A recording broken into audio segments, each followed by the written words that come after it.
औद्योगिक और गैर मादक उपयोग के लिए भांग की खेती शुरू करने को लेकर प्रदेश सरकार की ओर से गठित समिति ने आज उत्तराखंड के डोहीवाला में भांग की खेती करने वाली फर्म के खेतों में जाकर भांग की खेती की व्यावहारिकता को जाना। समिति के अध्यक्ष राजस्व, बागवानी और जनजातीय विकास मामले मंत्री जगत सिंह नेगी की अध्यक्षता में मुख्य संसदीय सचिव सुंदर सिंह ठाकुर, सदस्य, विधायक और अधिकारी इस दौरे में शामिल हुए। समिति के सदस्यों ने डोहीवाला में कॉन्ट्रैक्टर फार्मिंग के तहत की जा रही भांग की खेती का अवलोकन किया। उन्होंने उगाई जा रही भांग की किस्मों के बारे में भी विस्तार से जानकारी प्राप्त की। समिति के सदस्यों ने प्रति हेक्टेयर भूमि पर उत्पादन और लागत, भांग के उत्पादों का विपणन और अन्य जानकारी भी प्राप्त की। फर्म के प्रतिनिधियों ने दल के सदस्यों को तकनीकी और कानूनी पहलुओं के बारे में भी विस्तार से अवगत करवाया। समिति के सदस्यों ने सरकार और आम लोगों को होने वाले लाभ के बारे में चर्चा की। इसके लिए कानूनी प्रावधानों पर विचार विमर्श किया गया। भांग की खेती शुरू करने के लिए सरकार को होने वाली आय और किसानों को दी जाने वाली सुविधाओं के बारे में भी विचार विमर्श किया गया। इस अवसर पर जगत सिंह नेगी ने कहा कि सरकार प्रदेश में भांग की खेती को वैध करने की दिशा में अग्रसर है। इसके तमाम पहलुओं पर विचार किया जा रहा है। जल्द ही समिति अपनी रिपोर्ट सरकार को सौंपेगी। उन्होंने कहा कि भांग की खेती की पैदावार कम सिंचाई वाले क्षेत्रों में आसानी से हो सकती है। इसके अलावा जंगली जानवरों को भी फसल के लिए कोई खतरा नहीं होता। औद्योगिक प्रयोग और औषधीय उत्पादन के लिए भांग की गुणवत्ता पूर्ण खेती सुनिश्चित करने के प्रयास सरकार की ओर से किए जाएंगे। इससे पूर्व प्रातः दल ने उत्तराखंड के वन एवं उच्च शिक्षा मंत्री सुबोध उनियाल से भी भेंट की।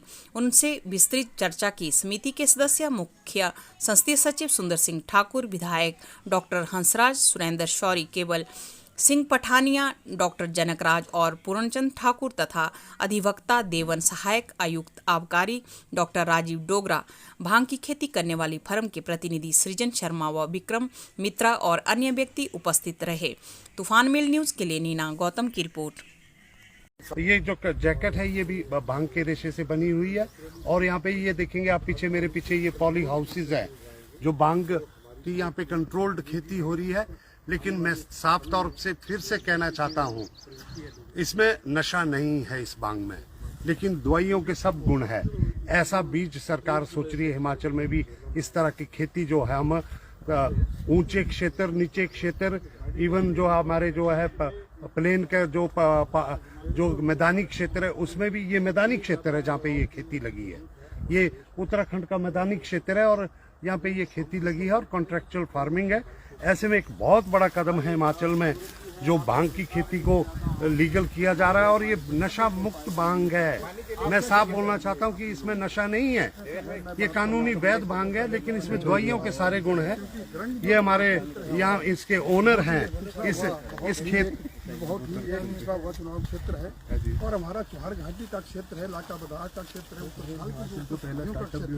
वहाँ पर इस भांग की और मैंने जैसे देखा, मैं बात करना चाहूँगा, रंग से मेरा ख्याल सैकड़ों लोग हमारे जिलों के अंदर जब इस भांग की खेती को लीगल कर दिया जाएगा तो हमारे लोगों को जो रेवेन्यू भी मिलेगा, बेरोजगारों को रोजगार भी मिलेगा। ये जो है भाई साहब, इनका ये खेत है जो कानूनी रूप से वैध खेत है। इन्होंने कुर्ता भी ये भांग के कपड़ा है, ये बना हुआ है और उसके साथ में ये जो कानूनी इस भांग में, फिर से कह रहा हूँ मैं, इस भांग में नशा नहीं है, ये बिना नशे वाली भांग है। लेकिन दवाइयों की सारी कैंसर की दवाइयाँ इससे बने करेंगे जिसमें नशा खत्म होगा।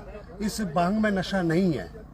जो लोग इस बात को प्रचार करते हैं कि भांग नशे के लिए नहीं खोली जाएगी, लेकिन इसमें दवाइयाँ सारी इससे बनेगी। एक महीने की खेती है, यह देखेंगे आप कैमरा उस तरफ कीजिए, और ये 1 महीने की खेती है। और इनका कहना है, आप बताइए जी इसके बारे में, कितनी खेती आप कैसे कर रहे हैं? तो नमस्कार, मैं सृजन शर्मा हूँ, मैं धर्मशाला से हूँ, हिमाचल से। और यहाँ पे हम लोग अपने पार्टनर देखिए आप देखिए कि ये धर्मशाला के हमारे नौजवान हैं, लेकिन खेती उत्तराखंड में कर रहे हैं। उत्तराखंड में इन्होंने कानून बना दिया है। ये नशे वाली भांग नहीं है, फिर से मैं कहना चाह रहा हूँ, इसमें नशा नहीं है। दवाइयों के सारे गुण है, कैंसर की दवाइयाँ इससे बनेगी।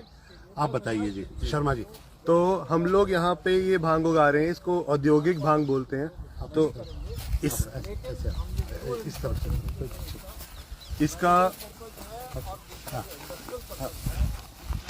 तो ये हम लोग अपने पार्टनर्स के साथ कर रहे हैं। यहाँ पे नम्रता हेम्प कंपनी नाम की एक कंपनी है बैंगलोर से, और हम लोग मिलके डेल्टा बोटानिकल्स, itshemp.in ये सब लोग मिलके ये खेती करा रहे हैं, ताकि हम लोग इससे रेशा निकाल सकें, इसके जो पत्तियां हैं उनसे रिसर्च के लिए दवाइयाँ के एक्सपेरिमेंट स्टार्ट कर सकें, और इसके जो सीड हैं जिसकी न्यूट्रिशनल वैल्यू बहुत होती है, उन सब के लिए हम लोग ये कल्टीवेशन करते हैं। तो ये कल्टीवेशन में कोई नशा नहीं होता है, ये लैब से टेस्ट होती है जाके। और सबसे बड़ी बात ये है कि 1 एकड़ में ये 2 से 4 टन तक आपको रेशा देती है। मतलब आप एक कल्टीवेशन में एक बार इसको उगा के आप कम से कम 60 से 70 हज़ार रुपए